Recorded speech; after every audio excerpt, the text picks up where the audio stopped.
आपल्या सर्वांना कल्पना आहे की आज संविधान दिवस आहे।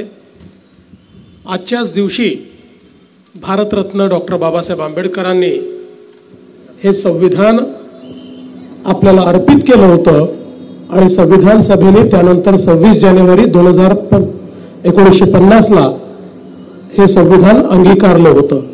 आणि म्हणून या संविधानाची उद्देशिका ही आज आपण या ठिकाणी वाचणार आहोत। मी एक एक लाईन वाचतोय, माझ्या नंतर आपण सगळ्यांनी ती म्हणायची आहे।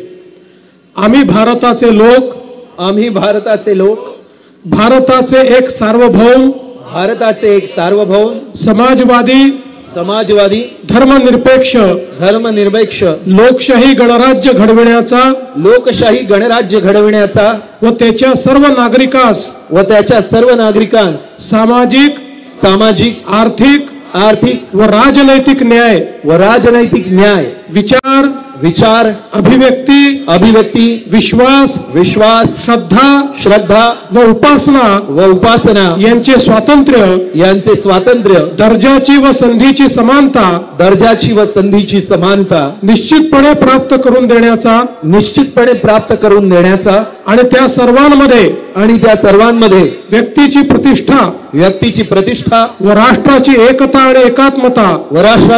आणि एकात्मता यांचे आश्वासन देणारी बंधुता प्रवर्धित करण्याचा संकल्पपूर्वक निर्धार करून आमच्या संविधान सभेत आज दिनांक 26 नोव्हेंबर 1949 रोजी याद्वारे हे संविधान अंगीकृत आणि अधिनियमित करून स्वतःप्रत अर्पण करीत आहोत। भारत माता की जय। धन्यवाद। सर्वांनी कृपया बसून घ्या।